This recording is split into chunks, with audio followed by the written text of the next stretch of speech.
Ah, Boa noite, pessoal. Sejam bem-vindos a mais um SecurityCast. Hoje nós estamos aqui para falar sobre a GDPR, que é uma nova regulamentação europeia sobre a proteção de dados pessoais, mas nós também vamos falar sobre os dados pessoais de forma geral, inclusive qual é o panorama hoje do Brasil.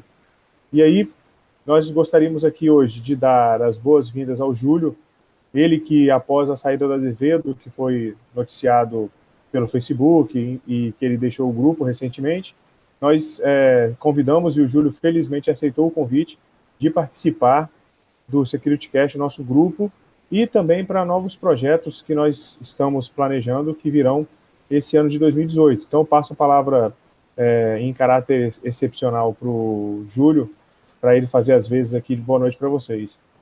Boa noite, pessoal, tudo bem? Obrigado, Gustavo, obrigado, Gilberto, obrigado ao Sion aí pelo convite, eu fiquei muito feliz pelo convite, agradeço muito, espero que eu esteja aí à altura para ajudar e para contribuir com o grupo, vamos se unir aí, fazer os projetos rodarem e seguir em frente com o grupo, e o que vocês precisarem de mim daqui para frente, eu estou disponível aí para quem quiser conversar, quem precisar trocar uma ideia ou tiver alguma dúvida relacionada aos itens que eu tenho um pouco mais de estudo a respeito. É só me procurar no Facebook, me procurar no Twitter, me procurar no LinkedIn, enfim, qualquer lugar aí a gente conversa sobre o assunto, beleza, pessoal?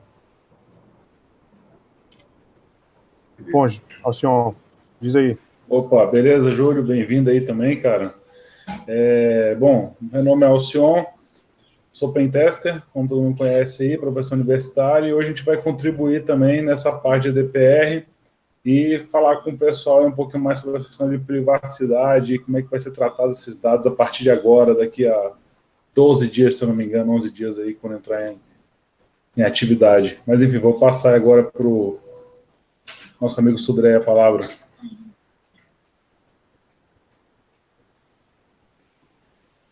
Gilberto. opa, aqui. Boa noite, Júlio. Boa noite a todos. Obrigado aí pelo ter aceito o nosso convite. Né? Obrigado a quem está nos assistindo aqui agora. Um prazer, mais um SecurityCast no ar. Meu nome é Gilberto Sudré, sou professor universitário, sou perito na área de computação forense. Estou aqui para discutir um pouquinho sobre essa nova regulamentação na parte de privacidade, né? De proteção dos dados privados. Gustavo. Bom, pessoal, então, entrando na nossa temática, só que dando um pouco, né, um passo atrás, a gente precisa falar sobre o que efetivamente é privacidade e porque nós também temos no nosso texto constitucional, na Constituição do Brasil, algumas questões como vida privada, intimidade, privacidade, o que seria isso? Na verdade, isso vem assim de muito antigo. Tem um conto sumério em que Gilgamesh ele pergunta para Upnaptishin o nome dele e Upnaptishin fala: "Para que você quer saber?" Essa é uma premissa muito válida de privacidade, porque por que a gente entrega, né, os nossos dados hoje na era digital de forma tão fácil e muitas vezes sem nenhuma contrapartida ou com uma contrapartida muito gratuita, né? Muito simplória, um serviço de e-mail, um lugar onde você não faz nada, não serve saber da vida das outras pessoas. Daí a ideia da perda da privacidade. Essa é uma questão muito tênue de uma segregação entre o domínio privado e o domínio público, porque nós não estabelecemos, né, a nossa casa um lugar entre quatro paredes, um lugar onde a gente fica de forma reservada à toa. Nós então valorizamos a privacidade, ela é um direito conquistado. Há pouco tempo, inclusive, o Estado ele se viu obrigado a somente adentrar a casa do cidadão com um real motivo para isso. Há pouco tempo atrás, o Estado entrava por meio de seus agentes, como polícia ou outros agentes, sem a menor intenção, só por um simples querer, né? Então, nós temos hoje uma evolução muito grande da privacidade, mas apenas para fazer aqui uma diferenciação entre privacidade, vida privada e intimidade, tem uma construção interessante que a privacidade geralmente é um dado que eu falo de informação, é um dado em que você opõe ele a terceiro. Né? Seria seu nome, sua idade, sua altura, seu sexo, isso identifica você no meio de um grupo. Já a vida privada, ela é uma expressão, né? Vida privada. E está mais ligado a como você se relaciona com as pessoas, né? Como você se relaciona com as pessoas do seu trabalho, as pessoas da sua família, as pessoas de forma social mesmo. E a intimidade é aquela questão em que nem você pode não querer que ninguém saiba. É o que a gente fala de recôndito do ser. Ninguém pode entrar ali. Inclusive, Thomas Hobbes, no Leviatã, quando ele fala que o Leviatã ele tem que saber de tudo, e ele precisa saber de tudo para governar de forma eficiente, ele põe um limite ao Leviatã. Ele fala, mas na hora que eu vou professar a minha fé, o Leviatã não entra. Nos assuntos da fé, o Leviatã não entra. Então, até mesmo nessa questão Hobbes, conforme Zaffaroni fala que ele matou o Leviatã de dentro para fora, ele pôs um limite, né, a essa observância constante que a gente tem do aparelho estatal em cima da gente. Então, essa questão da intimidade são limites que a intimidade é uma coisa que você pode até hoje nunca ter dito para ninguém, por exemplo. Na intimidade, segundo até a fé cristã, só Deus consegue entrar. Ele consegue saber o que está acontecendo lá. Fora isso, ninguém mais, a não ser que você permita. Então, uma primeira questão muito interessante com a privacidade é que, junto com ela, vem uma liberdade. Ou seja, a privacidade e liberdade andam de mãos dadas. E liberdade, por quê? Liberdade de negação. Eu posso negar quem vai ter acesso a essa informação minha. Essa é uma questão muito, muito legal da privacidade. E que ela não acontece hoje no mundo digital. Porque por mais que você desabilite o GPS, por mais que você faça essas configurações, ainda assim, as empresas, através de inúmeras técnicas, conseguem obter essa avalanche de dados de você e conseguem tratar isso através do que a gente conhece hoje como Big Data, né, ou Big Data, como você preferir. Então, a privacidade já se tornou uma questão muito recorrente, porque na internet você tem uma amplitude muito grande, o tempo de retenção dos dados é uma questão muito grande, como o Gilberto já falou mais de uma vez, a internet não esquece. Daí surgiu também o direito ao esquecimento, ou o direito de ser deixado em paz, como também alguns falam, de você o quê? Querer sumir, querer desaparecer da internet. Nesse sentido, nós temos que observar que nós não podemos deixar de cuidar da privacidade, porque, a princípio, qual é a grande desculpa que as pessoas dão? Eu não escondo nada, eu não tenho nada para esconder, então pode me monitorar. Mas, na verdade, não é assim. O próprio Eric Schmidt, que é o CEO do Google, ele falou que a privacidade poderia acabar, a privacidade não tem tanta importância, as pessoas não estavam dando tanto valor à privacidade. E o engraçado é que as pessoas, com simples buscas com o nome dele no Google, acharam várias doações, várias coisas privadas que ele tinha feito, e ele não pensou duas vezes em desaparecer com essas informações. Então, é claro que a gente se preocupa com a privacidade, e isso é uma mera desculpa que a gente tem nesse sentido. Por isso que o GDPR ele surgiu, que na verdade é uma regulação europeia. E o que seria basicamente esse GDPR? É uma lei, assim, na verdade é um compêndio de artigos que fala da regulação geral de proteção de dados, mas quais dados? Dados pessoais. Então, um pouco assim, antes de entrar no GDPR propriamente dito, que seria, nesse caso, a regulação europeia, a gente pode falar um pouco também das iniciativas do Brasil, que nós já temos projetos de lei, inclusive em parceria com o Ministério da Justiça e escolas de direito, para construir um projeto de lei bem robusto, que trate os pontos que precisam ser tratados.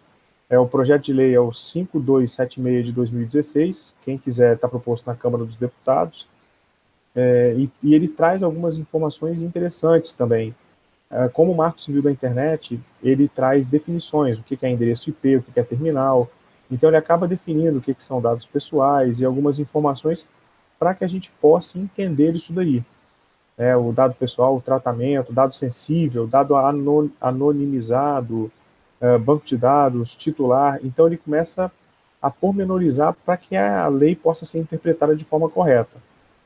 Então, quando a gente fala assim, a Europa, como sempre, país de primeiro mundo, não, já tem um projeto aqui tramitando no Brasil, embora, né, o GDPR, apenas como forma de possibilitar aqui um histórico, ele começou em 2012, teve vários aditivos. A sigla GDPR significa General Data Protection Regulation. Então, ele tramitou de 2012, levou 4 anos, e ele foi, então, promulgado e publicado em 2016. Mas por que, então, todo mundo está só discutindo sobre ele agora? É porque em 25 de maio de 2018, ele entra em vigor. E ele tem uma série de adaptações que têm que ser feitas. Por isso teve esse lapso aí de 2 anos, de 2016 a 2018, que é o que a gente chama aqui no Brasil de vacatio legis, né? É o espaço que a lei dá para que o cidadão ele se adapte a ela antes que ela comece a valer. Em que sentido que ela começa a valer? Tem multas previstas, né, no GDPR, tem uma série de sanções e até de adequações, que vão levar tempo para as empresas. Então, elas tiveram de 2016 até 25 de maio de 2018 para tratar. E aí, qual foi o setor mais afetado com isso? Obviamente que todo mundo já deve fazer uma ideia, é o marketing, né?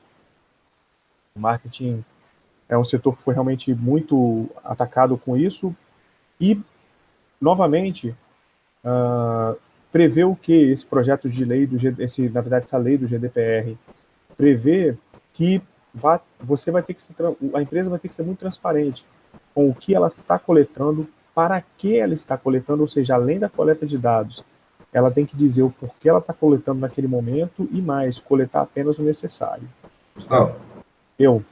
deixa eu só, assim, para a gente entender também um pouco, assim, como é que funciona essa questão da lei.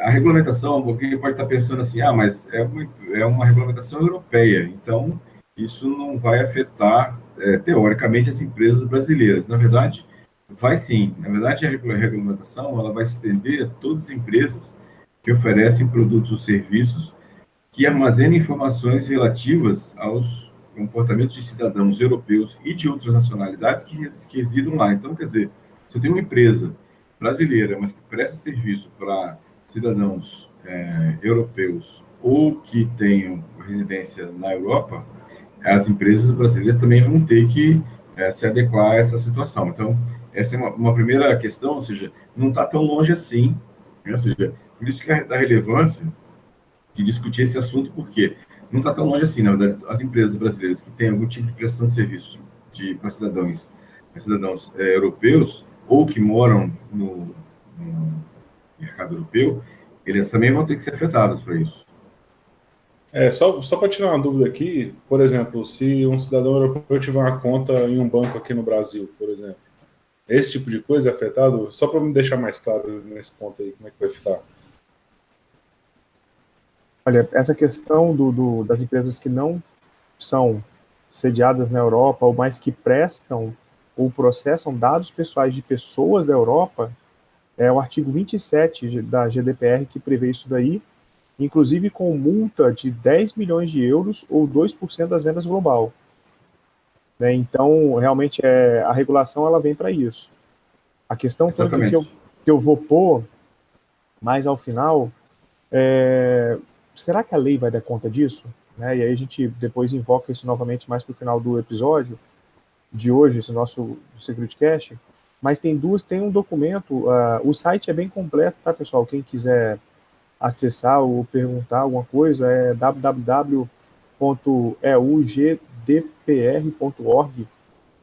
É o site oficial da GDPR, tem muita informação lá, vale a pena dar uma olhada, inclusive um FAQ muito bacana que explica essas questões das multas muito bem.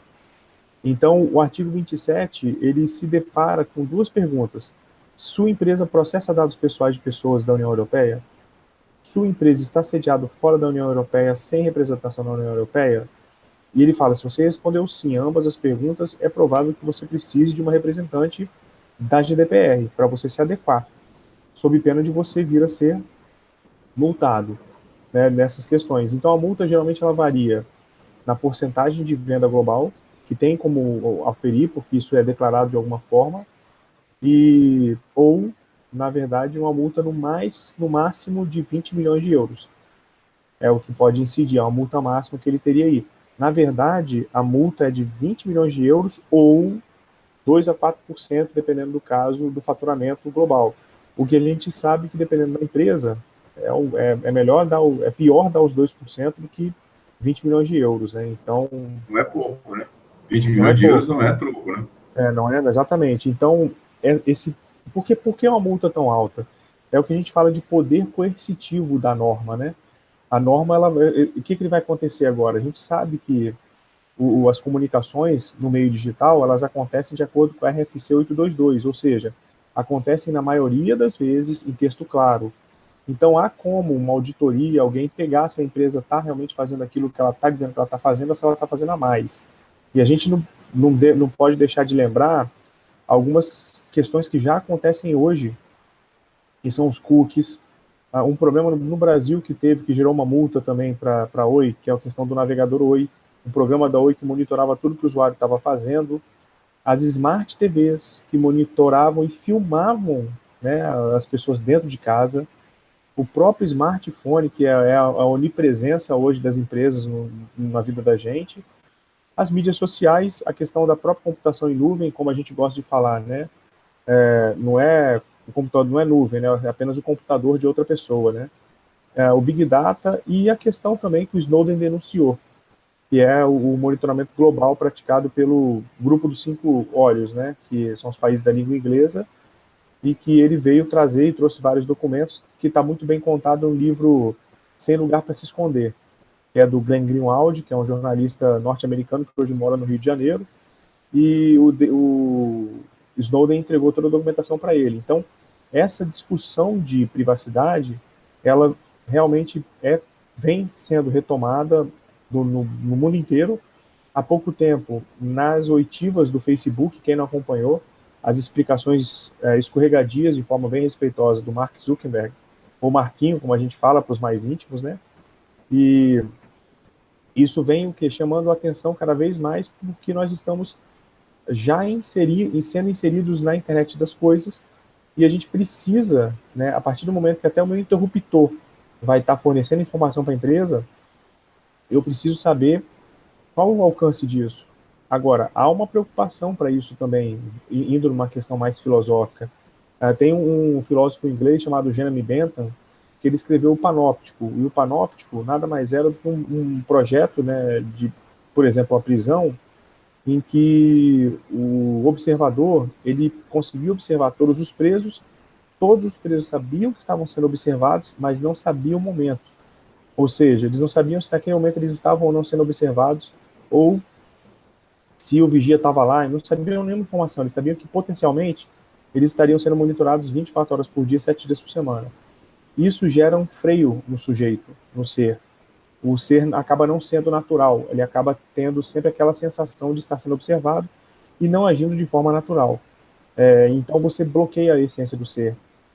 Quem trabalha muito bem esse tema é o Michel Foucault, no livro Vigiar e Punir, em que ele tem um capítulo só sobre panoptismo, em que ele trabalha a ideia de Bentham aplicada a vários setores, não só prisional do ser humano, mas também hospitalar e outras questões, para dizer desses dados. Outra informação, essa questão de Big Data, tem um caso interessante nos Estados Unidos, que o FBI ele invadiu a casa de um roteirista da HBO, se eu não me engano, eu posso estar errando aqui, mas a HBO, mas um roteirista de séries, e ele estava escrevendo um episódio em que o cara matava a esposa.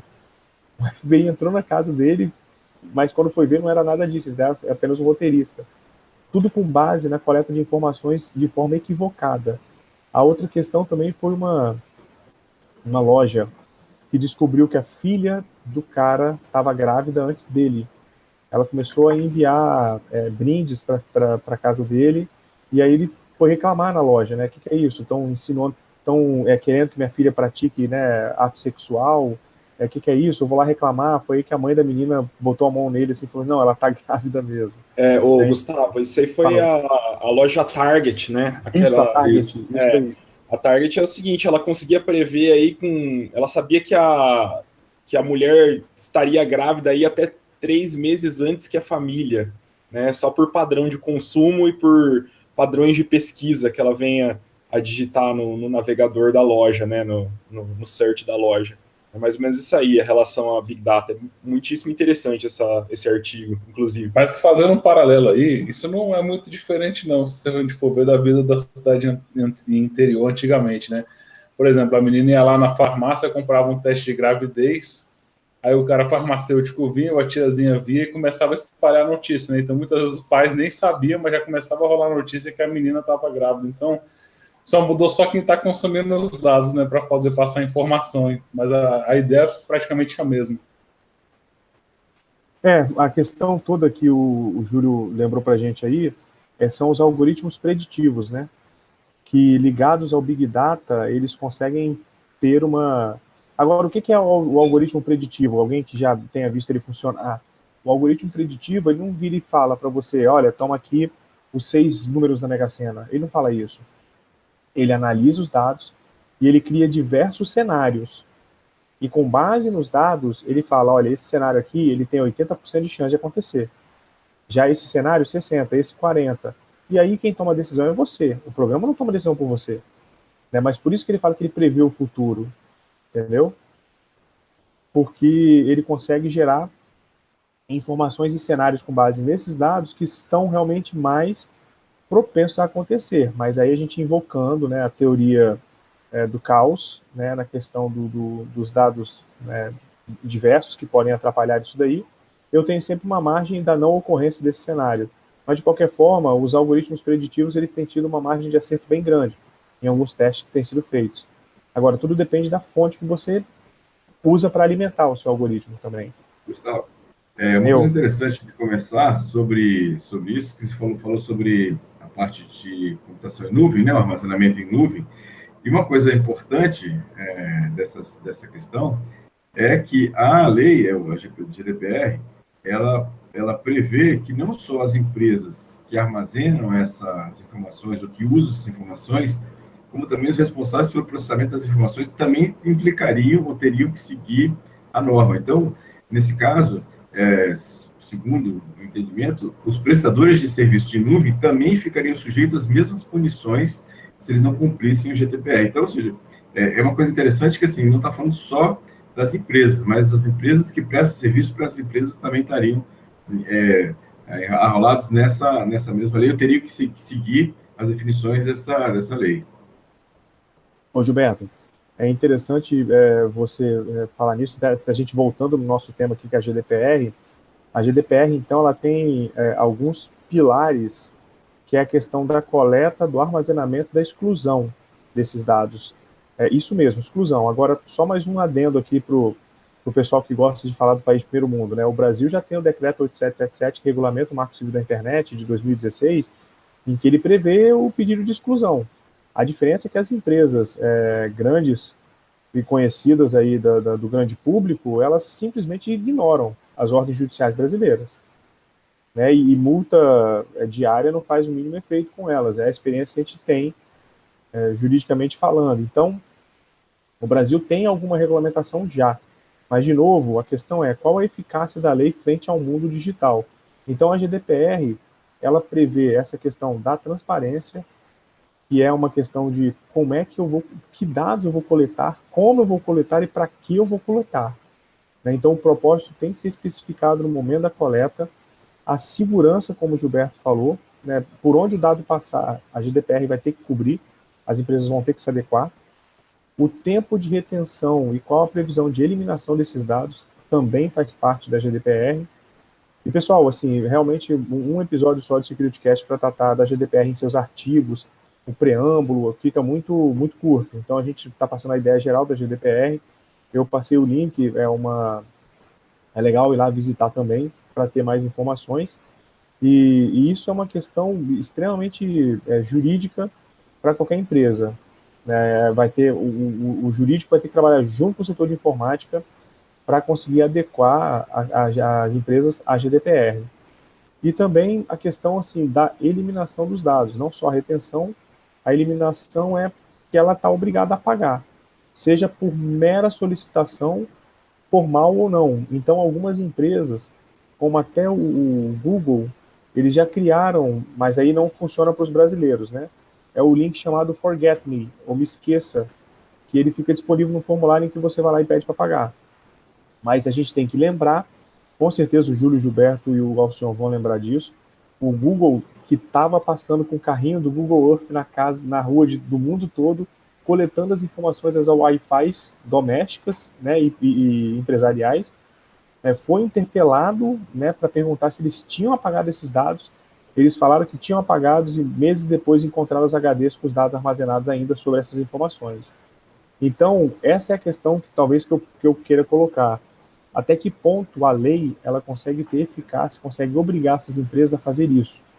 Por que eu estou falando isso? Aí eu invoco o Gilberto Alcion, com certeza sabe, o Júlio talvez não, mas é porque eu já defendi esse tema na minha dissertação de mestrado, que somente com software livre, com hardware livre e com a criptografia eu consigo ter certeza de que ninguém está me monitorando. E ainda assim, eu confio desconfiando, né, gente? Porque a gente sabe que não tem nada 100% seguro no mundo digital. Por que software livre? Porque eu vou saber o programa que está rodando. Ah, mas está no servidor do Google, não importa, ele vai disponibilizar isso de alguma forma auditável. E o hardware livre porque também a gente viu no caso do Snowden como os Estados Unidos eles inseriam cavalos de Troia e vírus e programas de acesso remoto em roteadores de grandes empresas que eram vendidas para as empresas no exterior. Alguns equipamentos desses que foram comprados pelo Brasil tinham uma porta dos fundos para os países norte-americanos. Então, a gente tem que tomar cuidado por isso, essa questão do hardware livre e a criptografia, obviamente, porque eu quero ter um lugar virtual onde eu posso guardar minhas informações sem medo de que alguém possa pegá-las, né? Então, tem a criptografia hoje em smartphone e também, mas aí quando o dado vai trafegar, ele trafega descriptografado. E também tem uma criptografia interessante para quem quiser procurar, é a Rubber Hose, que é a criptografia que foi criada, um dos criadores é o Julian Assange, que é um dos fundadores do Wikileaks. Então, essa Rubber Hose, ela tem várias camadas, é como se ela fosse em camadas de criptografia, em que, mesmo sob tortura, você pode revelar parte do dado que não seja tão útil, né, ao seu torturador e ser libertado ou ser assassinado de uma vez.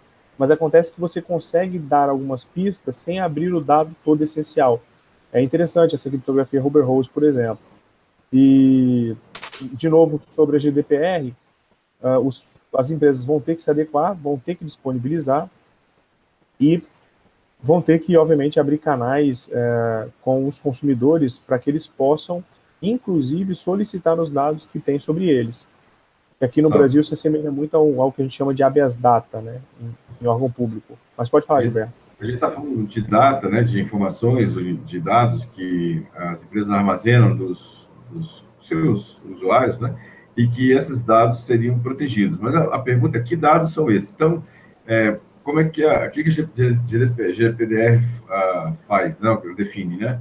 A GDPR define que os dados pessoais são todas as informações que possam, de uma forma direta ou indireta, identificar a pessoa ou o usuário. Então, nesse caso, a gente pode incluir aí um nome, fotos, e-mails, dados financeiros, postagens de redes sociais, registros médicos, dados de navegação na internet, qualquer tipo de informação que identifique ou que possa identificar a pessoa, esse dado deve ser protegido segundo a regulamentação da GDPR. Então, é bem interessante que isso não deixa muita margem, né, para que as empresas utilizem, inclusive, para casos de marketing, sem autorização do usuário, que tem que ter autorização prévia, para as empresas de marketing utilizarem esses dados de alguma forma. Então, é bem interessante isso. Para a gente definir também qual é o escopo, né, na questão de informação de dados que a regulamentação define.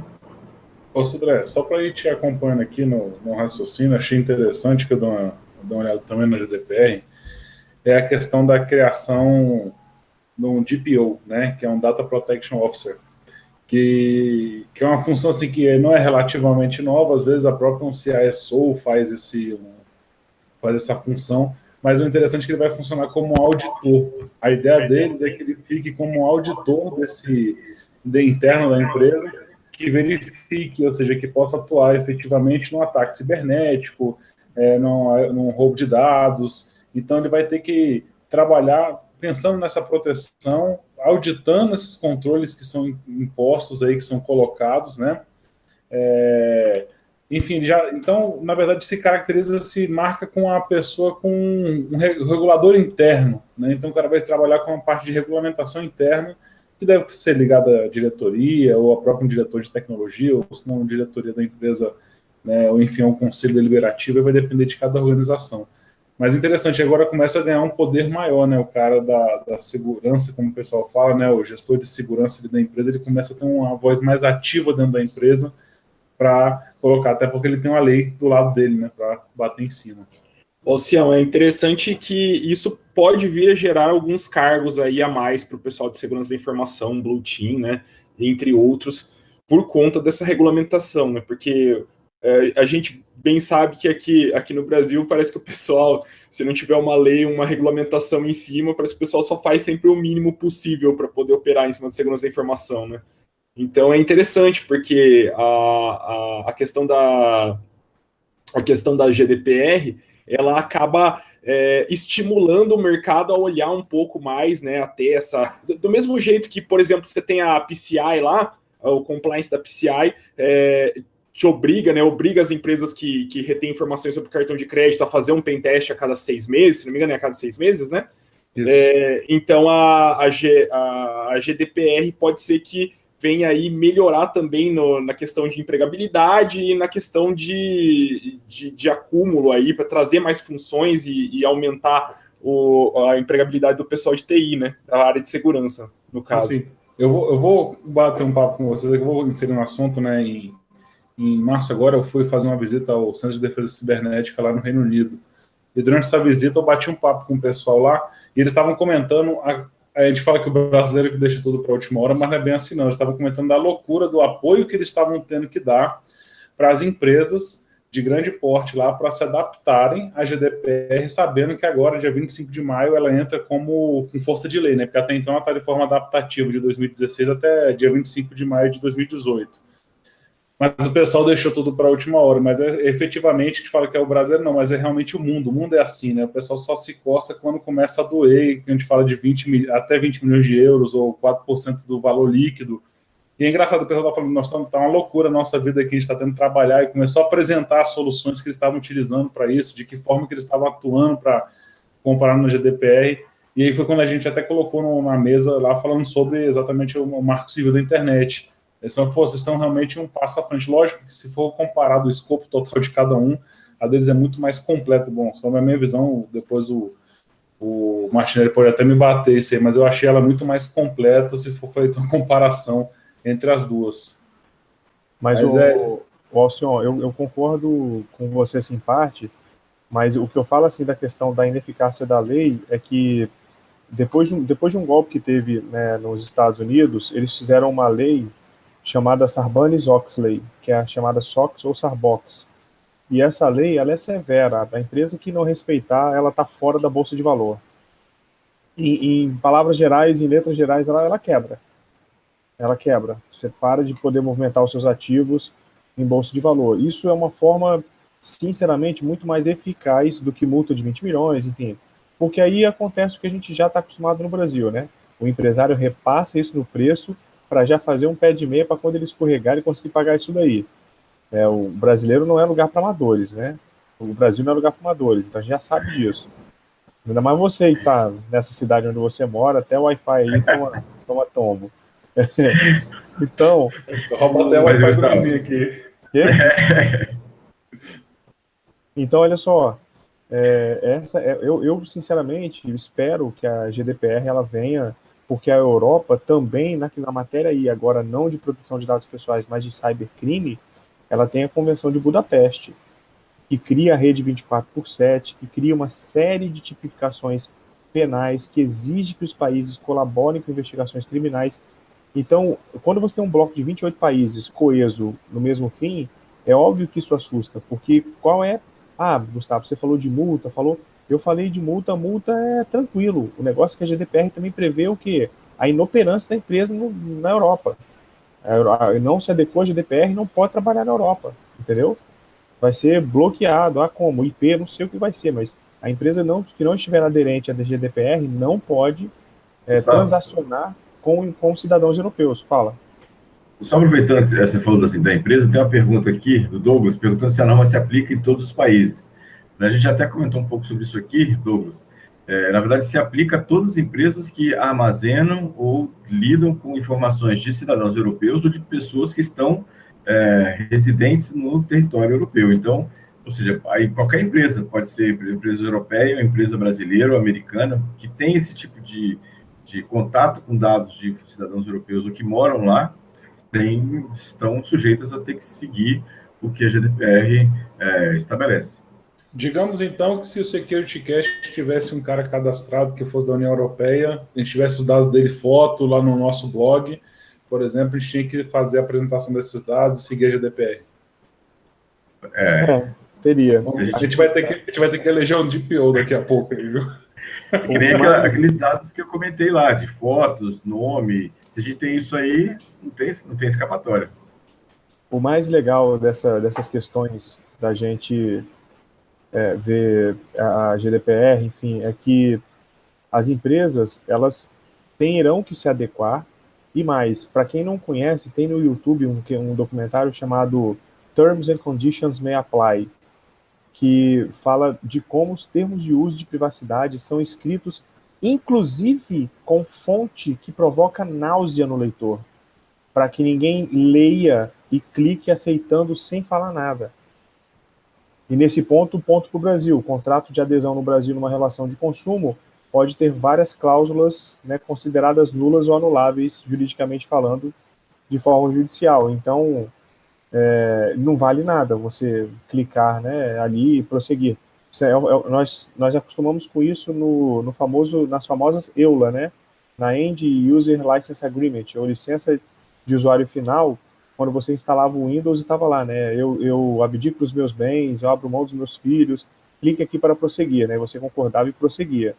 Então, esse é um resquício, mas que no Brasil a legislação consumerista, ela consegue blindar isso daí. Ah, Gustavo, mas o Google não me cobra nada, não pago nada, não é relação de consumo. Mentira, é relação de consumo sim. É relação de consumo sim, ainda que a título gratuito, tá? Não é gratuito. Você que você que é o produto. Ele está comprando você. É uma relação de consumo. Quando o serviço ou o produto é gratuito, o produto é você. Né? Exatamente. Isso é bem engraçado. Eu citei, inclusive, uma discussão parecida com essa na minha dissertação de mestrado também, que a minha dissertação de mestrado ela foi sobre mecanismos de busca de código aberto e mineração de dados. Então, ela falava muito do Google, né? O Google era como ele tinha o poder de vetar ou de distribuir uma informação, né? Porque se a informação não está no Google, ela não está disponível para a maior parte da população que pesquisa nele, né? Hoje em dia a gente não digita www. O endereço do site e navega diretamente para o site. Se a gente quer entrar no Facebook da vida, se a gente quer entrar no site do UOL, no site do Terra ou em qualquer outro site, você digita Terra no Google, você digita Mega Upload no Google, você digita The Pirate Bay no Google, e daí a partir disso você vai para o site, né? Então perceba como o Google tem esse poder de bastião da moral, né, ou de bastião de toda a informação do mundo, né? É interessante isso. E a partir disso ele pode, como eu tratei na dissertação também, ele pode simplesmente classificar de uma maneira que seja menos onerosa para ele, ou classificar de uma maneira que vise maior lucro para ele, as buscas, né? E trazer para o indivíduo, e trazer para o usuário que faz essa busca, a informação da maneira como ele quer, mesmo de maneira orgânica. Né, mesmo que seja de maneira orgânica. Então, olha que interessante, né? Há um tempo atrás, o Google ele fazia um certo piquete com o site do Mega. Você percebe que se você digitar lá o Mega Upload, até um tempo atrás, no Google, você não conseguia chegar no site do Mega Upload, principalmente porque mudou, né, de Mega Upload para Mega, e eles tinham todos os problemas de privacidade que tinha, enfim. Mas você perceba como o Google ele pode tolher de tal forma as buscas, ele pode tolher de tal forma que ele consegue inviabilizar um negócio simplesmente colocando o teu link, simplesmente colocando a tua URL numa blacklist. Acabou o teu negócio a partir dali, né? Olha que coisa absurda, né? O poder que esse mecanismo de busca tem. Simplesmente tem uma porção absurda de... É quase que uma... digamos assim, ele não tem... vamos colocar que ele não tem nenhum outro serviço que faça frente para ele, né? Simplesmente ele é absoluto ali na questão de busca, porque eu duvido muito que o pessoal aqui use... lógico, vai ter gente falando assim, eu uso o DuckDuckGo, mas eu duvido muito que tenha... então, eu duvido muito que em sua maioria as pessoas não utilizem o Google, que elas utilizem como mecanismo de busca principal um outro mecanismo de busca que não o Google, mas isso leva muito em consideração. Para que a gente tivesse realmente uma busca orgânica, a gente precisaria de um mecanismo de busca de código aberto, auditável, um mecanismo de busca que trouxesse uma busca realmente orgânica para a gente, né? Uma coisa que o Google não traz. Você vê. Mas pelo que eu estava dando uma olhada na GDPR, Júlio, até que você colocou isso aí interessante, até o processamento de dados pessoais agora vão ter que ficar explícitos. Que tipo de processamento de dados que eles vão fazer com você? Um BI, um Big Data, né? Enfim, fazer um correlacionamento de base, uma coisa que já está muito incipiente até aqui no Brasil. Né? As empresas do governo, por exemplo, Receita Federal, CERP, eles já estão fazendo negociação de venda de bases, de CPF, para você correlacionar, óbvio, né? Com todo um... tem que ser usado com responsabilidade, blá, blá, blá, blá. Mas, enfim, mas vai ser feito, imagina agora, o pessoal com uma base dessa de informação, quero que eu pego lá o CPF de todo mundo, faça um correlacionamento e traga informação X para fazer vendas ou para descobrir a localidade do que o povo com grau X está morando lá enfim, né, com a classe A, B ou C ou D. Você tem uma série de logs que você pode fazer, você pode classificar mediante faixa salarial, por exemplo. Pensa que você pode pegar lá o pessoal que tem um iPhone, que está acessando através do iPhone, que eu sei que o user agent é do iPhone aqui, eu já posso classificar num grupo de média salarial mais alto. Então, observe o tanto de informação que você pode pegar, né? O tanto de dado que você pode minerar. Isso aí é claro que vai correr de acordo com a imaginação do pessoal que faz marketing e das pessoas que provêm esse tipo de solução de marketing para computação, né? Mas olha, Vocês estão lembrando do TSE que estava querendo vender dados da banco de dados eleitoral para o CERPRO, aí depois que chegou para a mídia, aí voltou atrás e supostamente cancelaram a venda. Mas aconteceu, supostamente, eu falei, né? Supostamente cancelaram a venda. Mas só cancelaram por quê? Porque foi uma gritaria geral, falando que absurdo era aquele que o governo tinha dado às pessoas da parte de eleitoral e ia vender, né? Eu compartilhar, vender, sei lá, as informações para o CERP, que era um absurdo. Outra coisa, a gente não consegue, eu brinco com o pessoal, assim, a gente não consegue fazer um hangout, né, um podcast que seja sem falar do diabo da urna eletrônica, né? e do TSE, é uma coisa incrível. Inclusive, a urna eletrônica, quando a gente falou em questão de hardware, de código aberto, você imagina, a urna eletrônica tendo um hardware de código aberto, né? Se nem o software você consegue auditar direito, imagine o hardware, né? Que a gente, mais uma vez, invoca o coitado do Diego Aranha, que não deve aguentar mais falar de urna eletrônica, mas você imagina, se o pessoal lá, o grupo do Diego, está fazendo auditoria de software, já está tendo resultados incríveis com pouquíssimo... digamos aí, com a pouquíssima liberação que eles têm para poder mexer na urna. Você imagina alguém que tivesse acesso total ao código da urna eletrônica e acesso total ao hardware, que é uma coisa que você não pode nem chegar perto, né, quando você está fazendo auditoria da urna, né? Então, você percebam aí o estrago que poderia ser feito, né, se você tivesse esse tipo de informação. É claro que é óbvio que para o TSE não é interessante, né? Seriam milhões de reais em acordos e licitações e etc., que iriam para o ralo, tendo que abrir a urna eletrônica para código aberto e para hardware aberto, né? Vocês imaginem o tanto de gasto que isso ia trazer. Então fica do jeito que está, né? É complicado você bater contra o governo. Nem só o gasto, como também a questão de que ficaria exposto às fragilidades da situação, que obviamente que não é interessante para eles isso também, né? Eles defendem a questão da segurança por obscuridade de maneira absurda, né? Nem, inclusive... Não existe isso.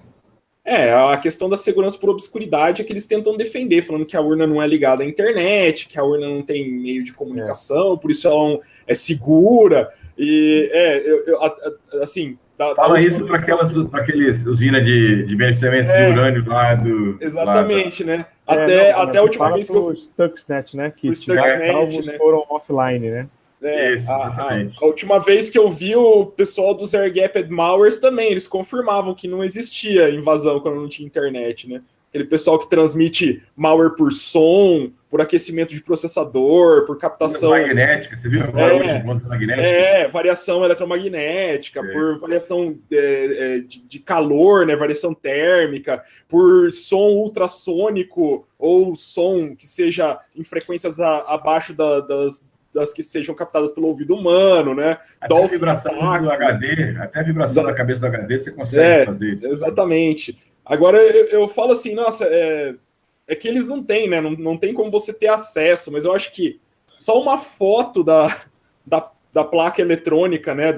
Da PCB, de uma urna eletrônica, já daria para fazer um estrago absurdo nela. Assim, só você tendo uma foto daquilo ali, já daria para fazer uma engenharia reversa naquilo, pelo menos de um pedaço daquele circuito, e tentar prever alguns ataques para aquilo, né?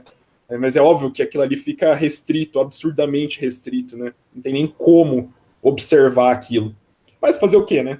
Mas quando a gente vê esse nível tipo,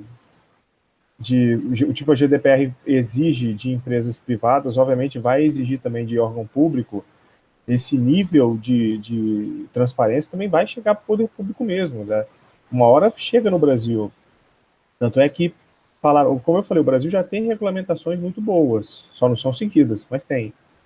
A questão toda é que nós vamos levar um tempo e essa influência que a GDPR vai provocar no mundo vai ser muito grande, com certeza. Daqui a pouco outros países fora da Europa vão replicar legislações semelhantes ou vão começar a exigir o mesmo tipo de punição, por exemplo.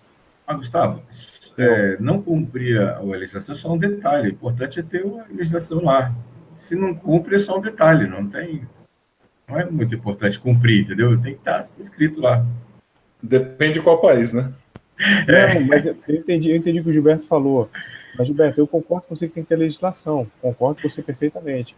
Só estou falando que, como, por exemplo, a Justiça Eleitoral no Brasil encontrou um jeito mais fácil das empresas cooperarem, né, com a questão do fake news, estou falando de suspensão de CNPJ e faturamento, entendeu? Então, vai se encontrar um meio, como a GDPR. A GDPR não causou esse abalo à toa. Ela causou pelo valor alto das multas e por você poder ser banido, né? Você poder parar de transacionar, de comercializar com os europeus. Então, agora, uma coisa... Para falar, completo, desculpa. Não, então tem que ter a norma tem que vir forte mesmo, pesado, porque senão as empresas elas não vão fazer o mínimo. Tem que ser mais caro pagar a multa do que adequar o seu data center para cumprir a norma. Aqui no Brasil não é assim, por isso que ninguém faz. Agora, uma coisa interessante também que a GDPR traz, né, que a gente agora sofreu, assim, tá bem recente aqui, é que ela trata também de como as empresas devem tratar os vazamentos de dados. Ou seja, a GDPR estabelece lá que as companhias que forem invadidas, tiverem informações de terceiros divulgadas, devem comunicar o fato às autoridades e aos envolvidos em até 72 horas. A gente teve na semana passada aí essa treta aí do banco Inter, exatamente. Que, assim, na verdade, no começo eles negaram, falaram que não era bem assim, que não era assado, até que veio a público realmente o que tinha acontecido e eles tiveram que assumir a situação. Inclusive, agora tem até uma investigação do Ministério Público querendo saber exatamente o que aconteceu. No caso da GDPR, não tem esse papo, ou seja, 72 horas depois, os caras têm que falar, aconteceu isso, vazou isso, esses foram os afetados e fim de papo, entendeu? Não tem história. Né? E até requisitar a cooperação junto ao Comitê de Segurança Cibernética da União Europeia, né, inclusive. Pedir o apoio para a investigação disso aí. Então, não tem, agora é papo reto o negócio, não tem negócio atravessado. A parada, assim, falando desse tanto de regulamentação, né, essa regulamentação complexa, um monte de cargo que vai ser criado de DPO aí, os abaixo como Red Team, Blue Team, negócio é ir para a Europa agora arrumar um emprego lá, cara. Vamos ganhar em euro, ganhar em libra, porque imagina o tanto de cargo vai aparecer, cara. Como tu falou, Júlio, é a oportunidade ímpar que vai criar. Acho que não existe esse tanto de profissional que vai ser requerido a partir do dia 25, cara. Não existe. Só se o cara criar o cargo lá e colocar alguém como nome responsável. Tipo, Brasil Style, né? Acúmulo de função, né? Concordo com vocês, não tem. A gente está no novo paradigma e vou dizer mais, o cara que mexe com Big Data vai ter que ter esse cara aí parceiro, porque senão vai acabar fazendo vai infringindo a norma de alguma forma. Antes de qualquer commit, ele vai ter que mandar um e-mail. Gustavo, tem uma pergunta bem legal aqui do Roitier Campos, que ele pergunta assim, como vai ficar a briga entre o Marco Civil no Brasil e a GDPR? Há alinhamento entre elas? Vamos ter que aguentar, adequar essa situação? Como é que é isso? Como é que você vê isso? Olha só, na verdade, o Marco Civil ele traz algumas proteções à privacidade, mas de forma bem ampla, ele acaba repetindo o texto da Constituição. Ele não pormenoriza isso. O grande pulo do gato, digamos assim, do Marco Civil é que ele trouxe a forma de você proceder com alguma investigação online, porque ele exige a guarda de metadados, como IP, data hora, de início e fim da conexão, e o fuso horário do sistema, que ele não fala, mas todo o técnico profissional de TI sabe que tem que ter o fuso horário do sistema. Então, ele permite a você chegar à autoria de determinada conduta. Basicamente é isso. Já o decreto 8777 que eu falei, ele regulamenta o Marco Civil na questão da neutralidade de rede e também na questão do acesso, manutenção e exclusão dos dados pessoais. Então, de repente, seja mais interessante ler o decreto 8777 do que o Marco Civil com esse ponto. E lembrando de mais uma coisa, uma crítica que fizeram ao GDPR é que não sabem se foi intencional ou não, mas que tem uma brecha na neutralidade de rede, e para quem não sabe o que é neutralidade de rede, é a possibilidade, quando você tem neutralidade da rede, ou seja, a rede é neutra, qualquer usuário pagando um plano caro ou um plano barato acessa qualquer conteúdo de forma igual. A mesma velocidade para o YouTube vai ser a mesma velocidade para o Netflix. Já sem neutralidade de rede, se o Netflix pagar mais para Vivo, a sua velocidade com o Netflix vai ser maior e vai ser mais lento para o YouTube. Fora que você vai segmentar. Alguns planos de internet não vão ter acesso à rede social, outros não vão ter acesso ao Google e por aí vai. Então a internet vai deixar de ser o que ela é hoje. Então, voltando nesse ponto, não há claro que se o usuário não aceitar o termo de uso, a empresa possa permitir que ele pare de ver o conteúdo dela. Então, é um ponto de discussão aí sobre a questão da neutralidade que o GDPR vem colocar.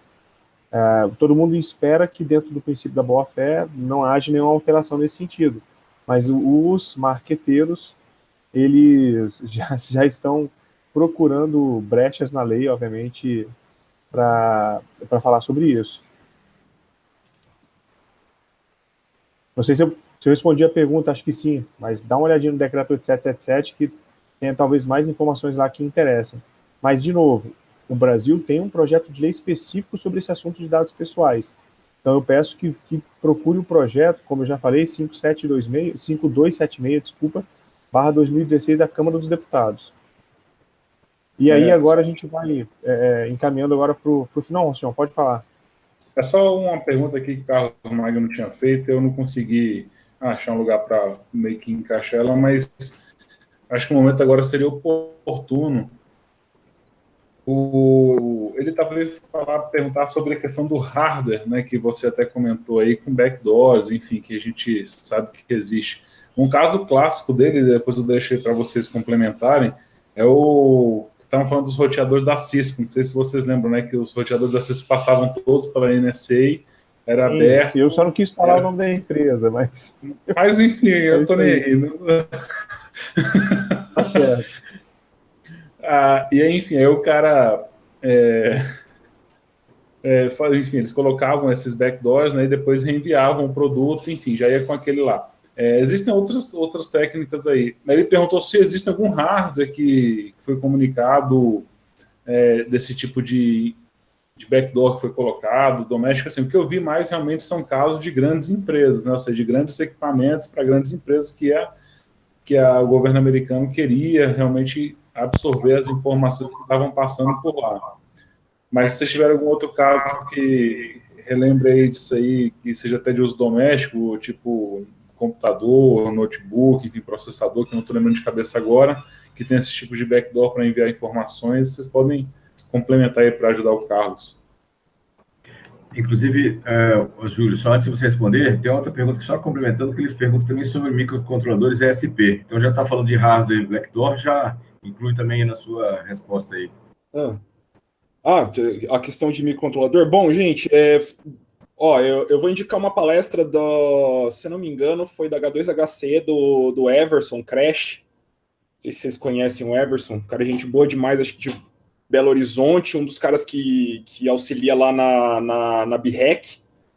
E nessa questão aí, na H2HC, não lembro se 2015 ou 2016 que ele palestrou, o título da palestra era alguma coisa do tipo: quem colocou um backdoor no meu roteador da GVT? Então a ideia dele era justamente isso, ele tinha encontrado no firmware do roteador de GVT um backdoor, um acesso lá remoto com um usuário e senha. Conseguiu encontrar isso no firmware e começou a vasculhar, começou a pesquisar para ver e debugar esse firmware e desassemblar esse firmware para ver o que tinha, da onde vinha aquilo ali. Tentou ver em outros roteadores de uma determinada marca, né, de uma determinada montadora específica, e percebeu que não era só ele. Ele inicialmente achou que era um ataque direcionado, que alguém poderia ter modificado aquele firmware, mas ele pegou outros roteadores, deu uma olhada em outros roteadores e percebeu que tinha um backdoor, né, um login e senha de acesso àquele roteador pela internet, através desse backdoor. Percebeu que toda uma linha tinha esse backdoor de acesso, e que ele já vinha direto do firmware japonês, e ele não sabia se a GVT, japonês não, num firmware chinês, né, e ele não sabia se a GVT tinha deixado isso passar, porque modificava o login para a senha padrão era admin, o login padrão era admin, e a senha sempre é GVT 12345 ou Vivo 12345. Mas esse login e senha de backdoor, ele vinha em todos esses roteadores. Ele não sabia se a Vivo ou a GVT tinha deixado passar esses roteadores, se ela não tinha noção desses roteadores com esse backdoor, ou se isso tinha sido em conluio entre a montadora e a ISP, né? Que provavelmente não foi. Então eu deixo para vocês aí pesquisar sobre a palestra do Everson, foi acho que 2015, se não me engano, na H2HC. Quanto a hardware, gente, não tem nem como responder essa questão. Vai ter backdoor para hardware aonde o pessoal conseguir colocar backdoor para hardware. A partir do momento que você roda um sistema embarcado lá que seja Linux e que ele tenha um bash, ou que ele tenha um shell ali, você consiga se comunicar com esse shell, ou que ele interprete código em C e você conseguir escrever alguma coisa e fazer o upload ali por command injection, ou seja lá por qualquer mecanismo que você consiga injetar, você vai ter backdoor em todos os hardwares da mesma maneira que você tem backdoor em computador, né, em microprocessador arquitetura Intel, em microprocessador arquitetura AMD64, da mesma maneira. Tanto que já deixo aí mais uma dica para vocês procurarem. Tem um ataque que chama Weeping Angel, vazou no Vault 7 do Wikileaks, né? O Julian Assange vazou no Vault 7. E esse era um ataque do pessoal da CIA, né? Da NSA em conjunto com a CIA, que fazia a instalação de um backdoor em Smart TVs, da Samsung. E esse ataque de Weeping Angel, ele servia para gravar o áudio do ambiente através da Smart TV da Samsung.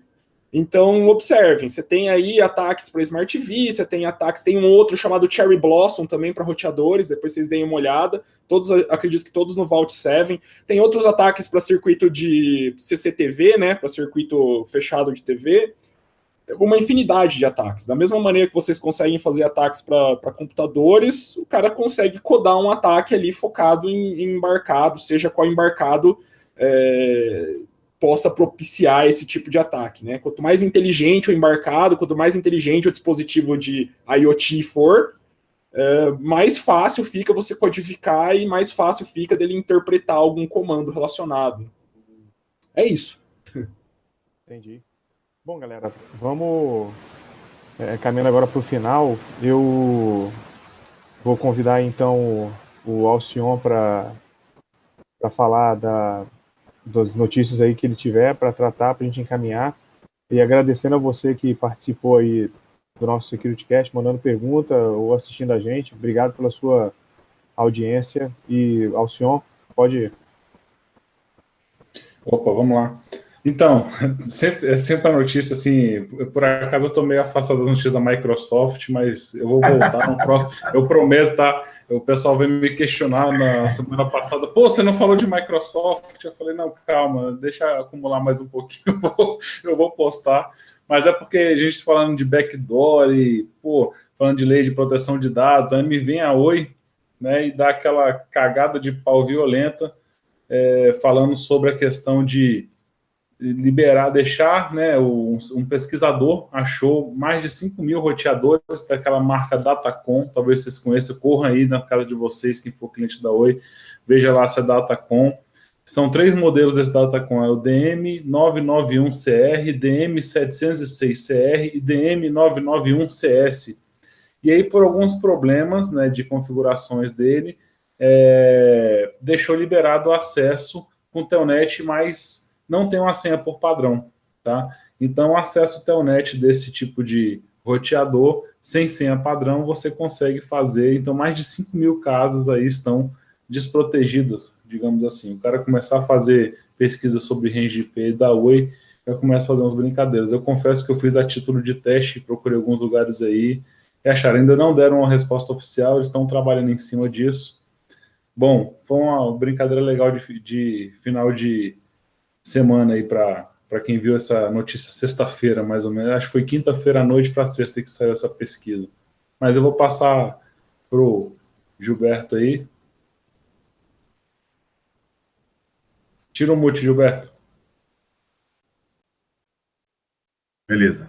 Bom, a notícia que eu tinha separado aqui para a gente conversar sobre a parte de segurança aqui. Foi um grupo de pesquisadores que encontrou uma série de vulnerabilidades, um padrão de criptografia que a gente usa bastante, que é o PGP e o SMIME. São padrões da parte de envio de mensagens criptografadas, com chaves públicas e privadas.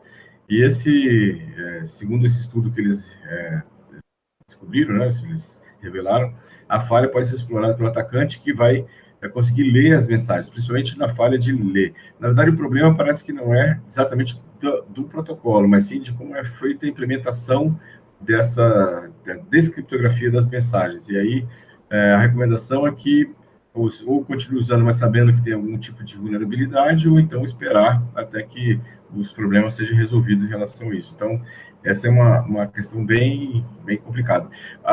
Aparentemente, as chaves públicas não são comprometidas, mas o problema é o conteúdo da mensagem que vai ser que é revelado. Então, esse foi uma coisa bem grande, e são 2 tipos de... É uma falha importante, porque são 2 protocolos de criptografia de e-mail, praticamente 100% é utilizado para isso. Então, é bem importante.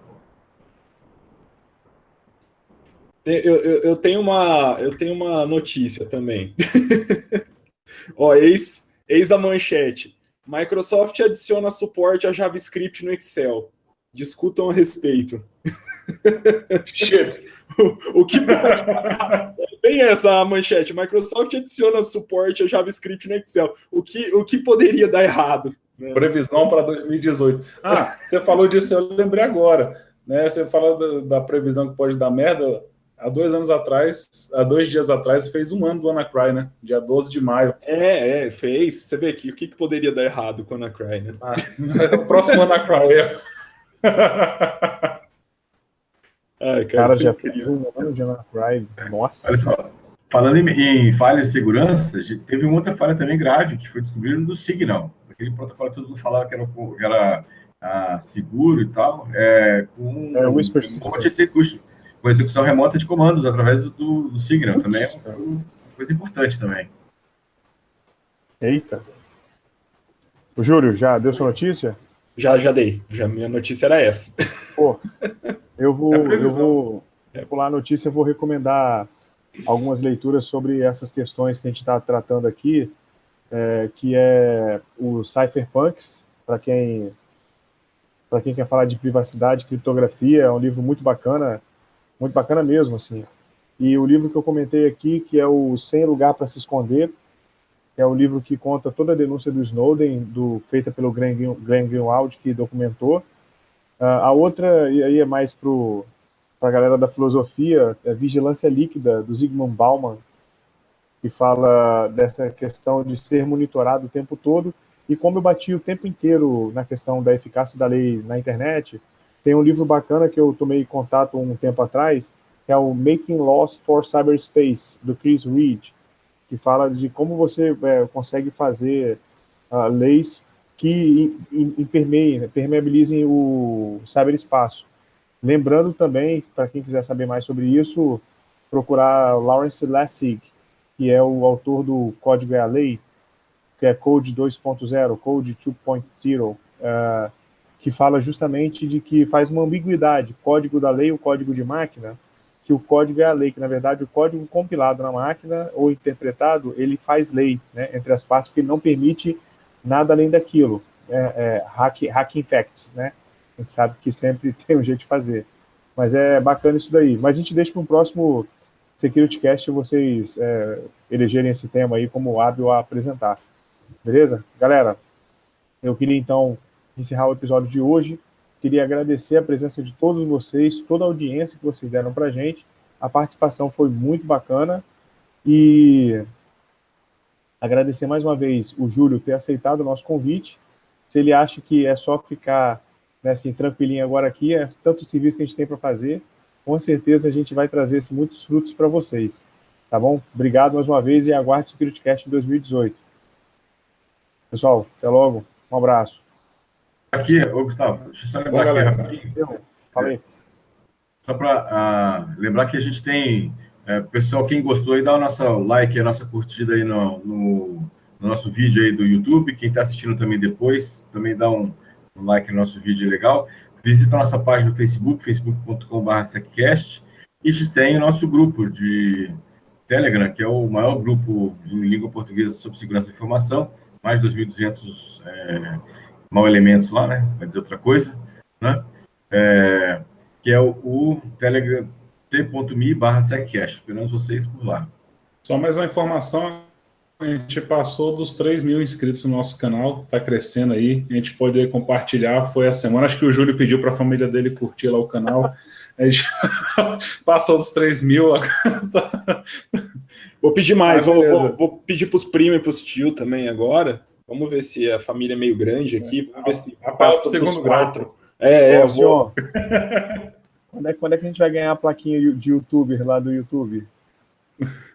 Pô, vamos crescendo primeiro. Quem sabe um dia, vamos crescendo. Bom, valeu, galera. Obrigado aí por todo mundo, as perguntas. Pessoal. Tchau, tchau. Até mais, a próxima. pessoal. Tchau, tchau. Tchau, tchau.